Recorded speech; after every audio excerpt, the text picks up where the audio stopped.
예수님께서 천국 복음으로 증거하실 때 여러 경우 비유로 말씀하셨습니다.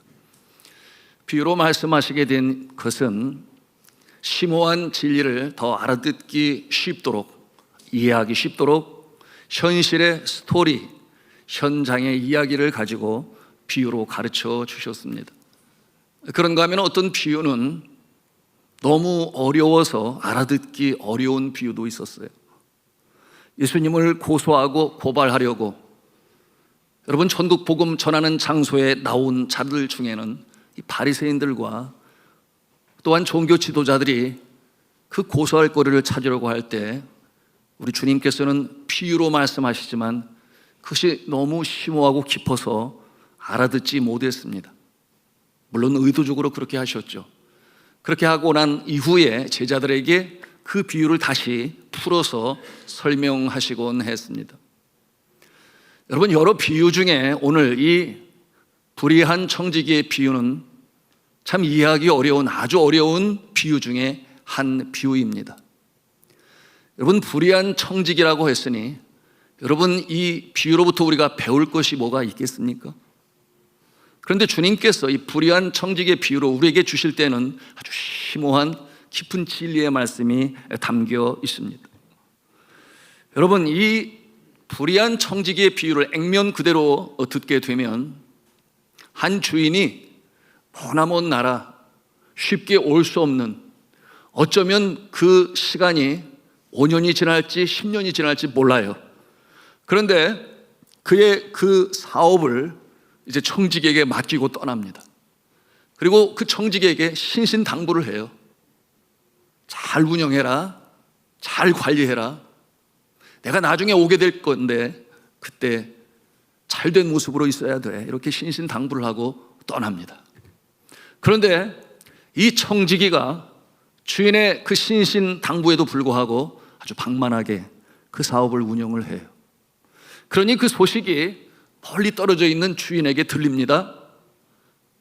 주인의 이 재물을 낭비하고 있다. 그와 같은 소식을 들은 주인이 다시금 옵니다. 그리고 불의한 청지를 만나서 그를 엄중하게 꾸짖습니다. 그러면서 주시는 말씀이 있는데 이제 그 내용이 오늘 본문의 내용이죠. 우리 같이 2절 말씀을 같이 읽도록 하겠습니다. 시작. 주인이 그를 불러 이르되 내가 내게 대하여 들은 이 말이 어찌 됨이냐. 내가 보던 일을 세마라 청지기 직무를 계속하지 못하리라 하니. 세 가지 내용으로 말씀하시죠. 첫째는 부실하게 운영했던 것이 사실이냐. 둘째는 만일에 아니라면 그것을 증명해 보여라. 지금까지의 모든 행해왔던 재정 운영 내역을 숨김없이 감추지 말고 남김없이 가져와서 내게 보여 증명하라. 이렇게 말씀하세요. 세 번째는 무엇인가? 그러나 잘못한 것이 사실이라면 너는 더 이상은 나와 함께 일할 수 없다. 해고의 경고장을 날리신 거죠. 자, 그런데 본인이 잘 알아요. 자신이 어떻게 이 주인의 사업을 운영해 왔는지, 얼마나 방만하게 운영해 왔는지 자신의 모습을 인정합니다. 그러므로 그의 마음에 두려움이 임해요. 어떤 두려움이냐?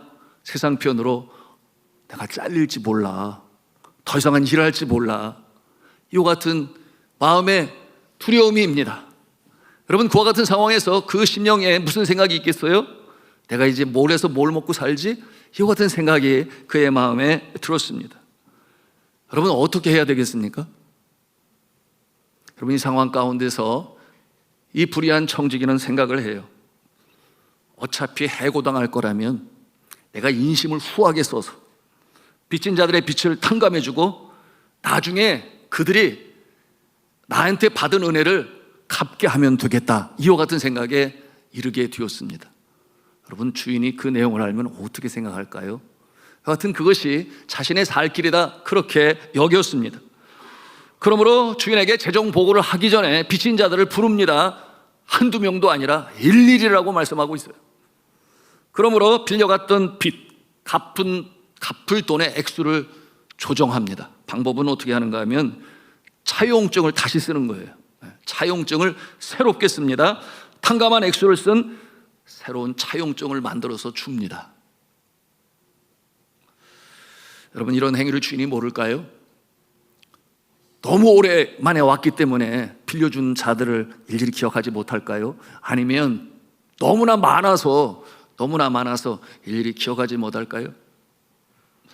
여러분, 이 매니저는 도장을 가진 자신의 이 권한을 사용하여 그들에게 이렇게 인심을 베푼 것입니다. 질문합니다. 잘한 것입니까? 잘못한 것입니까? 네, 잘못한 겁니다. 여기는 웃기만 하세요. 예, 바로 답이 나오지를 않아요. 자, 여러 수가 나오겠죠? 자신에게는 잘한 것이요, 그렇죠? 예, 주인한테는 잘못한 것이요. 또한 탕감받은 자들은 어때요? 박수를 치면서 좋아할 거예요. 내가 이렇게 큰 빚 갚지 못했는데 탕감을 해주니 너무나 고맙다, 그런 생각을 가질 것입니다. 그런데 주인은 그를 보면서 어떻게 평가를 하는가? 자, 오늘 말씀 8절에 있는 말씀인데 어떻게 평가를 합니까? 같이 읽습니다. 시작. 주인이 옳지 않은 청지기가 이를 지혜 있게 하였으므로 칭찬하였으니 이 세대의 아들들이 자기 시대에 있어서는 빛의 아들들보다 더 지혜로움이니라. 아멘. 여러분, 주인이 잘했다고 하는 겁니까? 못했다고 하는 겁니까? 잘했다고 하는 거예요. 칭찬을 해주니까 틀림없습니다. 무엇을 잘했다고 하는 것입니까? 이를 지혜 있게 행하였으므로 잘했다, 그렇게 칭찬합니다. 성경 본문은 청지기가 이를 지혜롭게 행하였으므로 칭찬하였다고 그랬습니다. 그 지혜를 칭찬했어요. 그 사람의 됨됨이나 성품을 칭찬한 것이 아니에요. 그 행한 지혜를 칭찬합니다. 세상 사람들도 그 시대에 맞는 행위로 이처럼 지혜롭게 행한다라고 하는 것이 이제 오늘 비유로 말씀하시는 전제 조건이 됩니다. 여러분, 이 불의한 청지기로부터 우리가 무엇을 배울 수 있겠습니까? 그런데 주님께서는 말씀하시는 거예요. 이 불의한 청지기로부터 우리가 배워야 할 중요한 세 가지, 그 내용을 오늘 비유를 통해서 우리가 함께 배우고자 하는 것입니다. 우리 같이 한 음성으로 하겠습니다. 자신에게 주인이 있음을 안 청지기였습니다. 자신에게 주인이 있음을 안 청지기였습니다. 우리 방송실에서 1번 그러고 띄워줘야 되는데 안 띄워주네요. 다시 한번 따라서 하겠습니다. 자신에게 주인이 있음을 안 청지기였습니다. 불의한 청지기라 할지라도 자신의 신분을 알고 있었어요. 자신의 분수를 알고 있었습니다. 그렇지, 나에게는 주인이 있었지. 너무나 오랫동안 오지 아니하니까, 자기에게 모든 전권을 부여하였으니까 내가 그 일을 행하였지요. 방만하게 행하였지요. 그렇게 세월이 흘러갈 줄 알았습니다. 그런데 주인이 오게 된 거예요. 그러므로 본인이 이제 깨닫습니다. 그렇지, 내가 주인이 아니었지. 주인이 있었지. 이와 같은 생각을 갖습니다. 여러분, 이와 같은 자신이 방만하게 이 사업을 이루었을 때 그 잘못된 모습을 보고 그 모습을 꾸짖고 질책하고 지적하는 주인이 그에게 있음을 그는 뒤늦게나마 깨닫고 발견하게 되었던 것이죠. 그렇다면 믿음의 사람들은 어떠합니까? 여러분, 우리의 삶에 주인이 있습니까? 믿지 아니하는 사람들 생각을 해요. 내 자신의 주인은 나다. 소위 이것을 휴머니즘이라고 표현을 하죠. 인간이 주인이다. 근데 믿음의 사람에게 있어서 분명한 것은 우리의 영혼의 창조주가 계시니, 삶의 주인이 계시니, 생명의 소유주가 계시니, 여러분, 전능자 여호와 하나님이 우리의 주인 되심을 믿으시기를 바랍니다. 여러분이 하나님 아버지께서 우리의 참 주인이 되시는데 중요한 것을 그것을 믿어야 하겠죠. 여러분, 믿습니까? 저 하늘나라에 계시고 너무나 먼 곳에 계셔서 그런가 하면은 바로 찾아오시지 아니하시고, 주님이 다시금 오시긴 오신다고 그랬는데 언제나 저제나 오시려나 생각하다 보니까 이제 생각이 점점 멀어지는 거죠. 그런가 하면 내가 아직 세상에 살아 있으니, 죽음을 맛보지 아니했으니, 여러분, 그분 앞에 서지 않았기 때문에 감이 없습니까? 느낌으로 다가오지 않습니까? 여러분, 느끼지 못한다고 해서 사실이 아닌 것은 사실이 아닙니다. 좀 말이 어렵긴 한데 여러분 한번 따라서 해보시기를 바랍니다. 느끼지 못한다고 해서 사실이 아닌 것은 사실이 아닙니다. 잘하셨어요. 느낌이 없다고 해서 사실이 아닌 것이 사실이 아닌 것은 사실이 아닙니다. 예, 그렇습니다. 느낌이 없다고 해서. 여러분, 무신론자에서 다에서 들어보셨을 거예요. 무신론자는 신을 믿지 않는 자예요. 신은 없다, 하나님은 없다, 이와 같은 마음을 가지고 있는 자입니다. 그런데 실천적 무신론자라고 여러분 들어보셨나요? 실천적 무신론자. 여러분, 이 실천적 무신론자는 하나님이 아니 계시다라고 믿는 자가 아니에요. 더 쉽게 말하면 하나님이 있다라고 믿는 자입니다. 그런데 정작 실천적 무신론자는 하나님이 없는 것처럼 살아갑니다. 그들의 삶은 하나님이 아니 계신 것처럼 그렇게 살아가고 있는 모습이에요. 그러므로 이들을 가리켜 실천적 무신론자라고 부르는데요, 머리로는 믿어요. 그러나 삶으로는 하나님과 전혀 상관이 없는 모습, 주인 없는 자의 모습으로 살아가는 모습. 성경은 디도서 1장 16절에 이와 같은 모습에 대하여 뭐라고 말씀하십니까? 우리 같이 읽도록 합니다. 시작. 그들이 하나님을 시인하나 행위로는 부인하니. 기도할 때 주여 주여 이름을 불러요. 기도할 때 모습을 보면 진짜 성도 같고 진짜 믿음 좋은 것 같은데 정작 기도를 마친 후에 삶에는 하나님과 상관이 없는 모습처럼 그렇게 살아가니까 믿지 아니하는 사람도 잘 구별하기가 어려워요. 저 사람이 예수 믿는 사람인가 아닌가? 여러분, 누구를 볼 것이 아니라 제 자신도 그러합니다.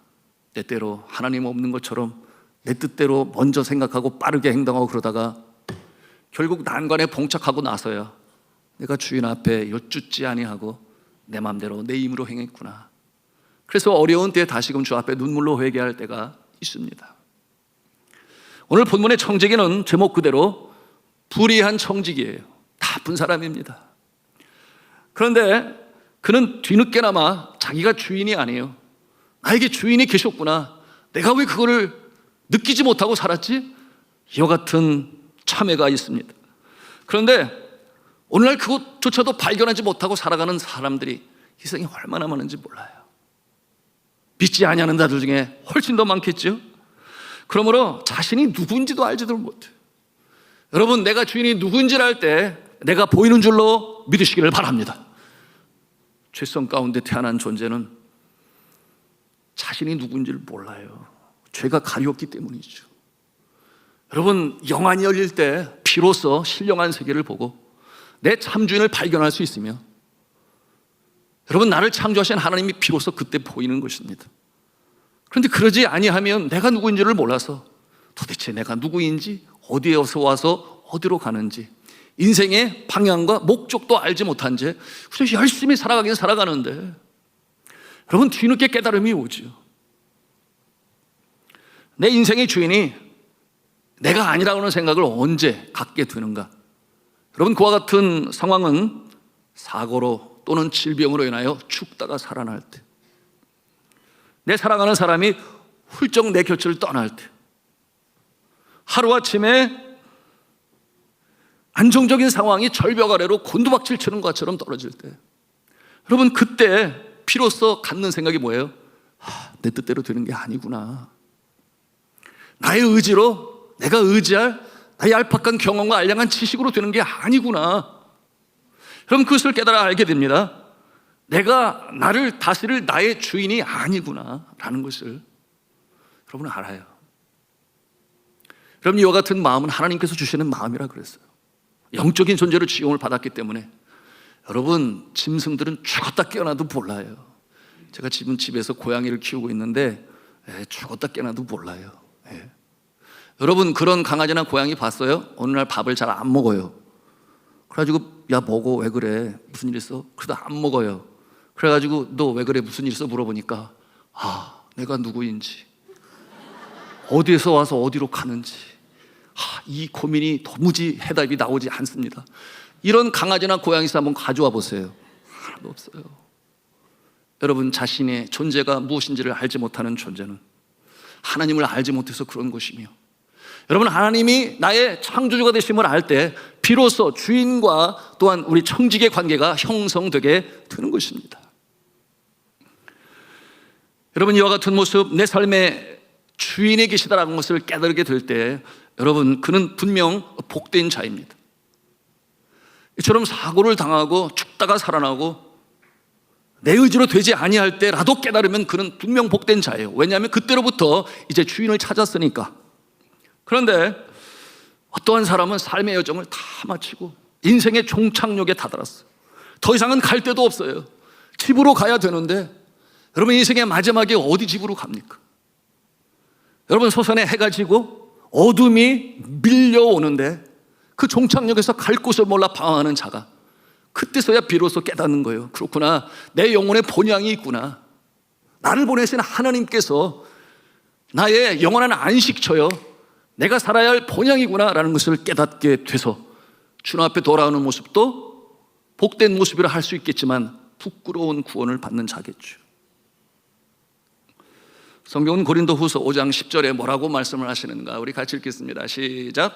이는 우리가 다 반드시 그리스도의 심판대 앞에 나타나게 되어 각각 선악간에 그 몸으로 행한 것을 따라 받으려 함이라. 아멘. 심판의 날이 다가옵니다. 그런데 문제는 원하지 않을 때 올 수 있어요. 그렇죠. 코로나19가 그랬고 지난 홍수와 산불이 그랬습니다. 어떻게 그렇게 내 사랑하는 사람이 갑자기 훌쩍 떠날 줄 누가 알았느냐 말이에요. 내가 원치 아니할 때 다가올 수 있습니다. 그날 우리 모두는 주인 앞에 서야 합니다. 그날이 바로 결산의 날이에요. 오늘처럼 주인의 청지기에 와서 결산하는 그날이 우리에게 반드시 다가옵니다. 그러므로 간절히 기도하는 것은 내 삶의 주인이 계시구나, 나는 청지기구나, 주인의 인도하심을 따라야 되겠구나. 여러분, 이와 같은 신실한 청지기가 되시기를 주님의 이름으로 축복합니다. 두 번째로 우리가 깨닫는 바가 있는데요, 우리 같이 하는 성을 합니다. 불확실한 내일을 지혜롭게 준비한 청지기였습니다.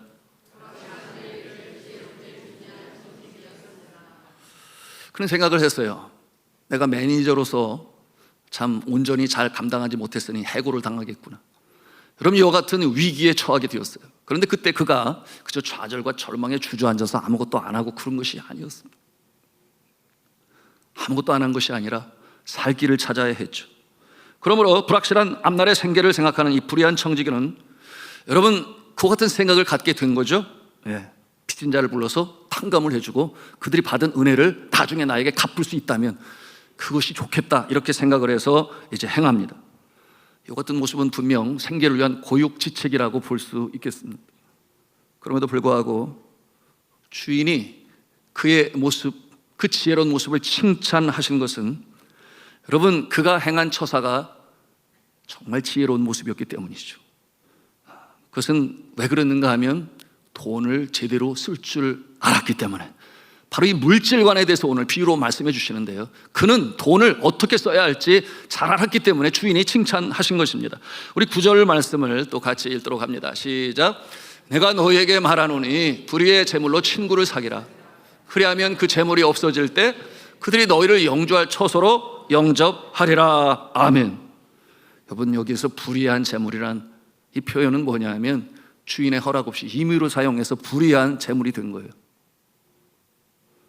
이 불의한 재물을 사용하는데, 주인 없이 허락 없이 사용하는데, 그런데 그 모습은 어떠한 모습인가?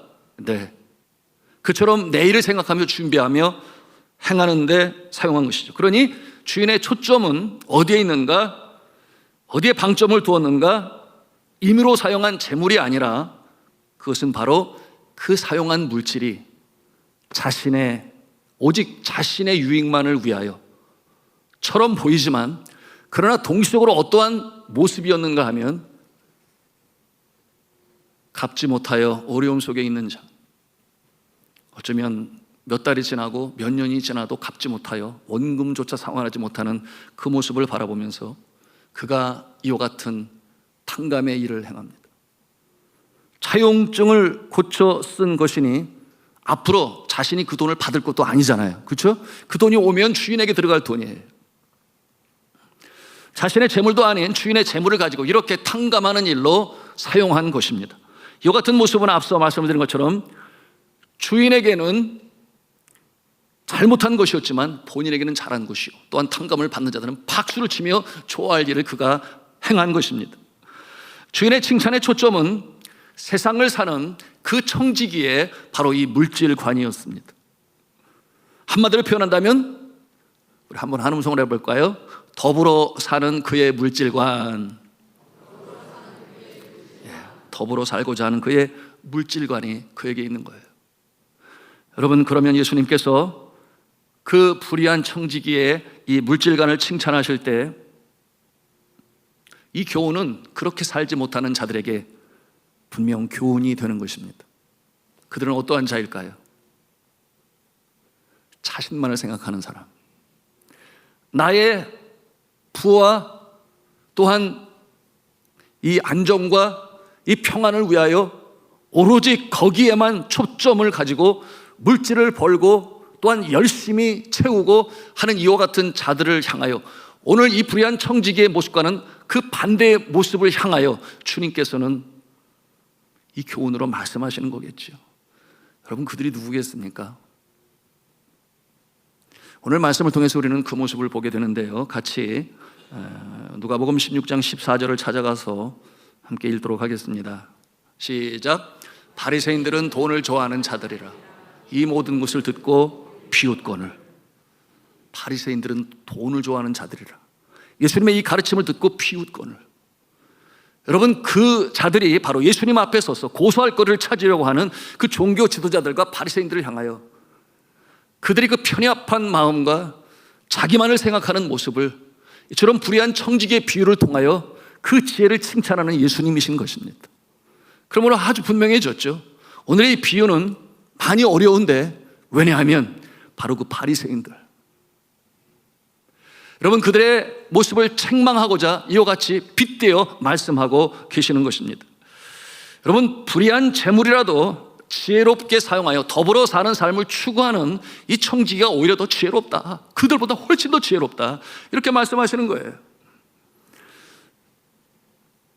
여러분, 이 돈을 좋아하는 바리새인들이라고 그랬는데, 여러분 돈 좋아하십니까? 예, 저도 돈을 좋아해요. 싫어하지는 아니에요. 그런데 돈 싫어할 사람 하나도 없어요. 그런데 주님께서 물으시는 거예요. 너는 왜 그렇게 돈을 좋아하니? 이렇게 물을 때 우리가 답을 할 수 있어야 되는데, 제가 돈을 좋아하는 이유는? 라고 이렇게 말을 할 때 주변에 어려운 사람들, 스스로 그 굴레에서 벗어날 수 없는 자들, 그렇게 빚을 지면서까지도 살아야 되는데 원금조차 상환하기가 너무 힘들어서 갚기에도 너무나 힘든 그와 같은 자들, 어쩌든지 내가 좀 긍휼히 여기고 돕고 나누고 돕고 싶어서 돈 많이 갖고 싶습니다. 돈 많이 벌고 싶습니다. 아멘입니까? 그렇게 답을 하시면 주님이 그래, 내 마음에 쏙 드는 답을 했다, 이렇게 말씀하실 거예요. 여러분은 보험회사를 좋아합니까? 예. 왜 그렇죠? 예. 1부 예배도 그렇고 2부 예배도 그렇고 보험회사 좋아하냐 했더니 고개를 끄덕이는 사람은 아직 한 사람도 못 봤는데요, 아마도 이 가운데 보험회사 치고는 고개를 끄덕일 것 같아요. 예. 그런데 왜냐하면 어떤 상황에서도 손해를 보지 않기 때문에, 아무리 불황이 오고 힘들고 어려워도 보험회사 망한다는 소식은 못 들은 것 같고, 그런가 하면 또 한편으로는 어떤 생각이 들어요? 나는 사고도 안 나고 질병도 없는데 보험금은 다 그냥 꼬박꼬박 들어가니까 왠지 공돈 나가는 것처럼 그렇게 생각이 들어가지고, 예, 그것이 아까워서, 여러분 아까워하시지 마시기 바랍니다. 예, 안 아픈 게 복인 줄 믿으세요.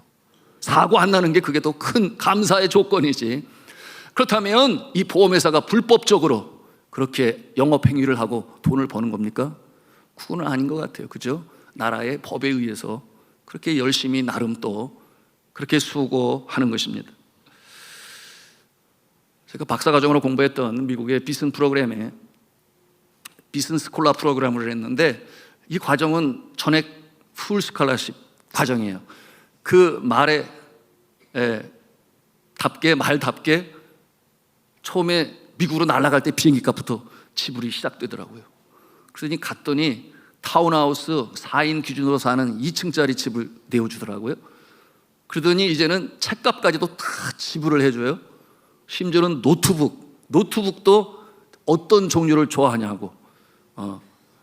그래서 그 뭐라 그래, 아이맥스라고 해요? 그거 아니면 윈도우스인가? 하여튼 그래서 자신이 선택하게 하고 그것을 사게 하고, 뿐만 아니었어요. 살아가는데 필요한 생활비를 2,000불씩 제공을 하고, 거기다가 미국의 보험료 굉장히 비싸요.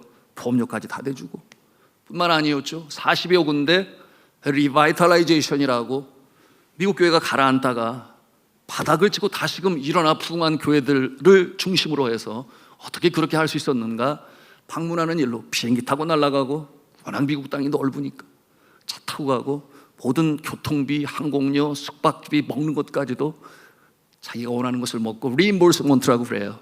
거기에 대한 영수증을 내면 그것까지도 지불해 주는, 그야말로 퍼펙트죠. 더 이상 바랄 것이 없는. 너무 감사한 거예요. 누가 이렇게 기부를 했나? 그런 생각하지 않을 수가 없었습니다. 여러분, 그가 있었어요. 그 비슨 스칼라 프로그램을 했을 때 그 비슨이 사람의 이름이었습니다. 여러분, 그는 이처럼 공부하고 싶은데 재정적으로 여유가 안 돼서 어려움 속에 있는, 그러나 가능성이 충분한 이와 같은 자들을 발굴하여 세계 여러 곳에서 불러다가 이 공부하는 일로 자신의 이 소유를 그처럼 도네이션했던 인물이었어요. 그분의 정식 이름이 랄프 월도 비슨이라고 하는데, 그 하나님의 복을 많이 받은 사람이었습니다. 1900년도에 미시시피에서 태어나서 그리고 1990년에 하나님의 부르심을 받았어요. 몇 년 살았어요? 저 지금 쫓아오고 계세요? 90년을 살았어요. 장수했어요. 하나님의 복을 입은 자였죠. 그런데 그는 The Herald of Liberty라고 하는 보험회사를 설립하였습니다. 보험회사를 설립하여 그야말로 신실한 청지기처럼 하나님께 모든 것을 의지하고 하나님을 주인으로 여겨서 그렇게 보험회사를 운영했죠. 잘 됐습니다. 성공했어요. 그런데 늘 그의 입에는 어떠한 입버릇처럼 말을 한 것이, 무엇보다 먼저 하나님의 사람들, 이 세상에 하나님의 여자들과 남자들을 만드는 일을 우선적으로 해야 돼. 교육 쪽에 자신의 관심과 사명, 그것을 깨달아 소원이 되었습니다. 그가 세상을 떠날 때 교회와 교육 사업에 기증한 재산이 80밀리언 달러였어요. 그러니까 8천만 불이죠. 그 가운데 38.8밀리언 달러를 바로 제가 공부했던 에즈베리 신학교의 이 비슨 스칼라 프로그램에 기증했습니다. 목적이 무엇이었는가? 앞서 말씀을 드린 것처럼 공부하고 싶은데 가능성은 있는데, 그런데 재정이 안 돼서 공부 못하는 자들을 선발을 해서 와서 1센트도 재정에 대한 부담을 갖지 말게 하고 공부하여 영향력을 미치는 자로 세우라. 그것이 그의 목적이었습니다. 그래서 그렇게 모든 것을 다 지원했던 것이죠. 여러분, 이와 같은 사역이 30여 년간 계속 지속되었습니다. 그 프로그램을 통해서 공부한 학생들이 세계 이 나라 저 나라에 네트워킹을 조성하고 나름 영향력 있는 사역을 감당하고 있습니다. 성도 여러분, 뜻이 있는 곳에 길이 있다라고 하는 표본이 있어요. 여러분, 그처럼 주님 앞에 간절히 기도할 때 여러분, 하나님께서는 바로 그를 사용하신 것이죠. 그는 돈을 버는 목적이 아주 분명했습니다. 그리고 하나님께서 그 믿음을 보시고 복을 부어 주신 것입니다. 그는 불의한 청지기가 아니라 늘 신실한 청지기였으니, 여러분, 그의 마음에는 항상 나의 주인이 나와 함께 계시니 느낌으로 뿐만 아니라 믿음으로 확실히 알고 그 사역 감당했습니다. 그의 복은 그가 세상을 떠난 뒤에도 계속해서 이루어져 가고 있는데요, 그 꿈이 이루어져 가고 있는데 어떻게 이루어져 가고 있는가? 워낙 거금이니까 뉴욕에 있는 이 증권은행가에 그 원금을 넣어놓고 거기서 나오는 이자만 가지고서도 이와 같은 프로그램을 계속 진행합니다. 그렇기 때문에 아주 이 선발이 굉장히 강력한데요, 제가 공부할 때만 해도 불과 6명이 그 과정을 함께 하게 되었던 것입니다.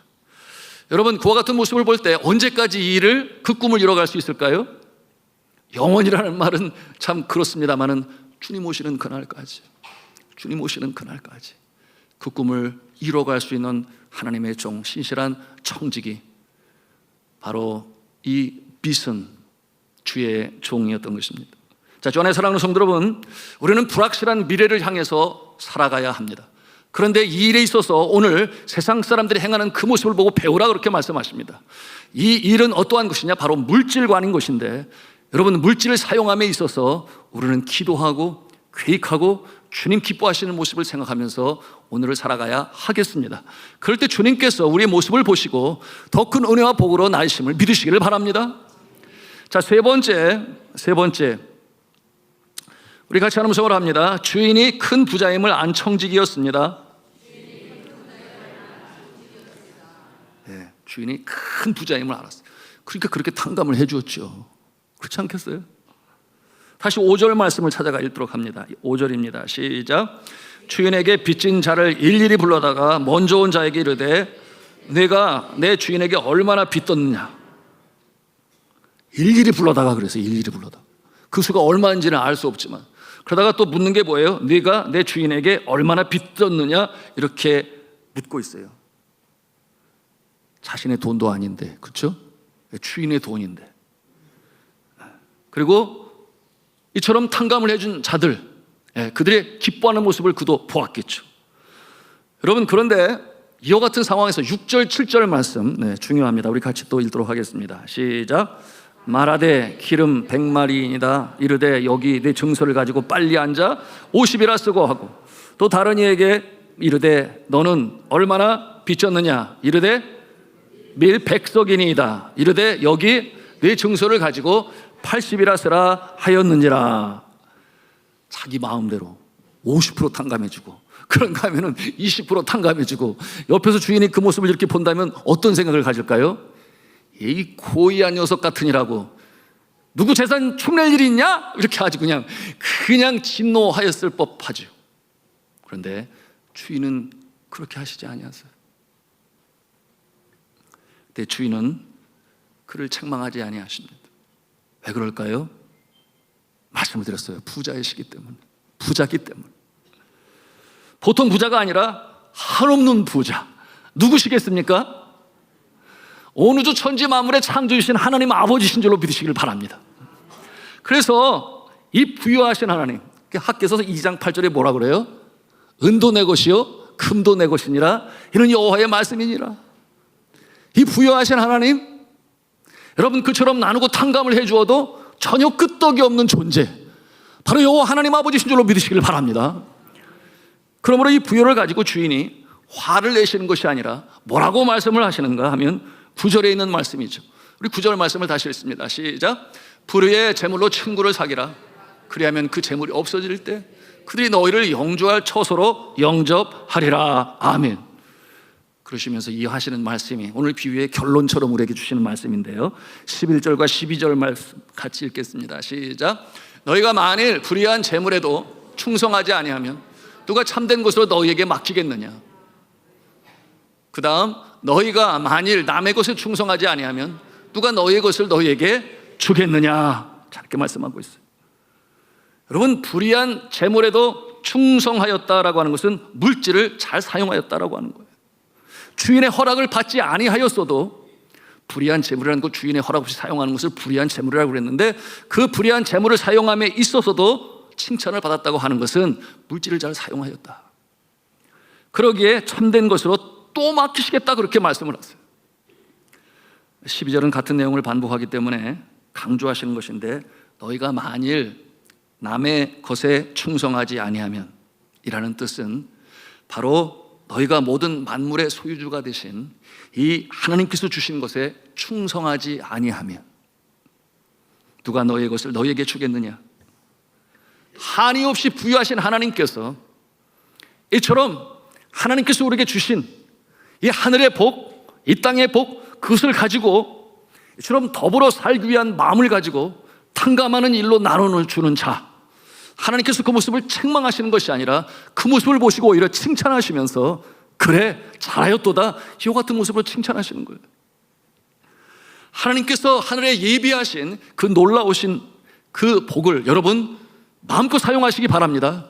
그런데 어떠한 마음으로 사용하는가? 더불어 살기 위한 주님의 은혜를 함께 나눔으로 말미암아 복된 세상을 만들어가고자 하는 그 마음으로 사용할 때 하나님께서는 더하시고 더하시고 또 더하시겠다, 그렇게 오늘 말씀으로 주시는 것입니다. 여러분, 한때 베스트셀러로 알려진 야베스의 기도라고 하는 책이 있죠. 브루스 윌킨슨 목사님이 쓴 책인데, 그 책이 세상에 3개월 만에 400만 부나 팔렸으니까 베스트셀러 중에 베스트셀러죠. 그런데 그 책의 내용 중에 이런 내용이 있습니다. 존스라는 사람이 죽어서 천국에 가게 됐어요. 천국에 가니까 베드로가 반겨주면서 천국의 열쇠를 가지고 여기저기 열쇠로 문을 열어 보이면서 천국의 아름다움을 보여주는데, 한 번은 갔더니 그 끝이 보이지 않는 어마어마한 창고처럼 생긴 창고가 있는데 문은 하나밖에 없더래. 근데 베드로가 이제 그 문을 열어서 그 안에 들어가게 되니 존스는 그 안에 선반이 쫙 질서정연하게 쌓여져 있고 그 위에 상자들이 이렇게 쭉 있는데, 그 상자에 보니까 개인의 이름이 써 있더래. 그러니까 이 존스가 뭘 찾고 싶어요? 자기의 이름을 찾고 싶어요. 그래가지고 거기서 자기의 이름을 찾으려고 하다가 마침내 자기의 이름을 발견하게 됐어요. 그래가지고 그 상자를 끄집어내서 이렇게 열어보니까 거기에는 세상에 자신이 세상에 살 때 구하지 아니한 복들이 그 가운데 들어있다라고 하는 것을 보게 되었다는 것입니다. 무엇을 의미하겠습니까? 여러분, 성경은 우리에게 말씀하고 있습니다. 너희가 구하여도 받지 못함은 구하지 않기 때문이요, 너희가 얻지 못하면 구하지 아니하기 때문이요, 구하여도 받지 못하면 정욕으로 구하기 때문이라. 여러분, 야고보서 4장 2절과 3절에 있는 말씀이죠. 우리가 받지 못하면 얻지 못하면 구하지 아니하기 때문이에요. 구하여도 받지 못하면 정욕으로 구하기 때문이에요. 오늘의 말씀과 일맥상통하는 내용이에요. 여러분, 하나님의 복을 받기를 원하십니까? 나누는 자가 되시기를 바랍니다. 이것이 오늘 비유를 통해서 우리에게 주시는 예수 그리스도의 진리의 가르침이신 것입니다. 자, 주 안에 사랑하는 성도 여러분, 우리가 주 안에서 주님 주신 은혜를 나눠야 하겠습니다. 여러분, 내가 가진 재물로 나눌 수 있습니다. 내가 가진 사랑으로 나눌 수 있습니다. 여러분, 그 어려움 속에 처하여 스스로 일어날 수 없는 존재를 바라볼 때 아버지의 마음을 품으시기를 바랍니다. 아버지의 눈물이 고인 영혼에게 우리의 눈물이 고여야 하겠습니다. 이와 같은 모습으로 살아가는 세상, 그것이 바로 하나님의 나라요, 이 땅의 뜻이 이루어지는 그 모습이 되는 것입니다. 그럴 때 하나님께서 주신다는 거예요. 여러분, 누구 때문에 주시는 줄 아십니까? 따라서 하겠습니다. 예수 그리스도 때문에. 본래 진노의 자녀였던 우리들이 하늘의 그 은혜를 받는 것은 그의 독생자 아들 성자 예수 그리스도의 십자가에서 흘리신 그 보혈 때문에. 우리들이 무엇이 간데 그렇게 십자가에 보혈을 흘려야 했습니까? 구원받게 하시기 위하여 우리 죄를 다 짊어지시고 소름과 멸시천대 십자가에서, 여러분, 그 양손과 발에 대못으로 막히신 그 주님의 그 보혈은 너무나 귀하고 너무나 귀하고 너무나 소중해서 하나님께서 그 예수 그리스도의 헌신과 그 마음을 보시고 여러분, 우리를 사랑해 주시는 것입니다. 누구 때문에? 예수 그리스도 때문에. 우리가 이 사랑과 은혜를 마음에 담고 그래야지 늘 나의 주인이 계심을 믿고 그 주인의 인도하심을 따르고, 언제 주님 만날지 모르는데, 주인이 나에게 찾아올지 모르는데 나는 늘 성실한 모습으로 이 일을 감당해야지. 그러므로 복의 주인공, 신실한 청지기, 하늘에 속한 존재가 되시길 주님의 이름으로 축원합니다. 이 말씀을 묵상하면서 제가 나중에 이런 질문이 일더라고요. 여러분, 같은 생각 같습니까? 과연 이 불의한 청지기는 다시 등용이 됐을까? 어떻게 생각하시나요? 칭찬까지 받았는데, 여러분, 그가 철저히 통해 자복하고 회개했으면 하나님께서 다시금 청지기로 사용하실 줄로 믿습니다. 바로 저의 모습이요, 우리의 모습 아니겠습니까? 여러분, 그 답이 성경에 없으니 궁금하시다면 나중에 천국에 올라가서 예수님 만날 때 한번 꼭 물어보시기를 바랍니다.